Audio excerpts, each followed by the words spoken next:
I will show you something. ചുമരുമലൊക്കെ ഇങ്ങനെ പേപ്പറോട് എന്താ മോളെ ഇങ്ങനെ ഒട്ടിച്ച് കഴിയുമ്പോൾ കിടക്കുമ്പോഴും എനിക്ക് വായിക്കാനാണ്. ഞാനൊരു ജോലി നേടിയിട്ട് നിൽക്കുള്ളൂ.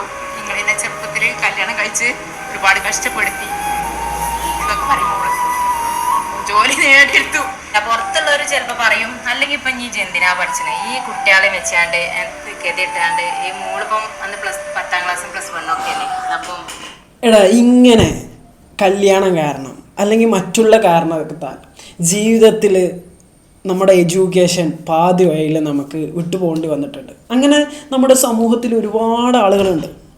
സോ നിങ്ങൾ ഒരിക്കലും വിഷമിക്കേണ്ട ആവശ്യമില്ല. നമുക്ക് ശക്തമായിട്ടുള്ളൊരു തീരുമാനം ഉണ്ടെന്നുണ്ടെങ്കിൽ, നമുക്ക് ആ ശക്തമായിട്ടുള്ളൊരു ആഗ്രഹം ഉണ്ടെന്നുണ്ടെങ്കിൽ, നമുക്ക് തീർച്ചയായിട്ടും നമ്മൾ എന്താണോ ആഗ്രഹിക്കുന്നത് ആ ഒരു ലക്ഷ്യത്തിലോട്ട് നമുക്ക് എത്താൻ സാധിക്കുന്നതാണ്. അതിനുള്ളൊരു ബെസ്റ്റ് എക്സാമ്പിളാണ് ഞാൻ ഈ ഒരു വീഡിയോ കാണിച്ചത്.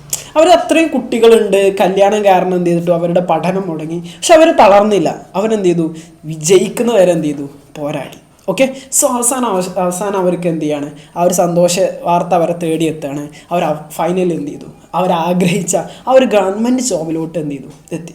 നിങ്ങൾക്ക് 10ാം ക്ലാസ്സോ +2 ഇല്ലാത്തതിൻ്റെ പേരിൽ ഇങ്ങനത്തെ ഗവൺമെൻറ് ജോബ് അല്ലെങ്കിൽ PSC പോലുള്ള എക്സാമുകളൊക്കെ അറ്റൻഡ് ചെയ്യാൻ പറ്റാത്ത ഒരാളാണെന്നുണ്ടെങ്കിൽ നമുക്ക് വെറും 6 മാസം കൊണ്ട് തന്നെ SSLC ആണെന്നുണ്ടെങ്കിലും +2 ആണെന്നുണ്ടെങ്കിലും എന്ത് ചെയ്യാൻ പറ്റും, നേടിയെടുക്കാൻ പറ്റും.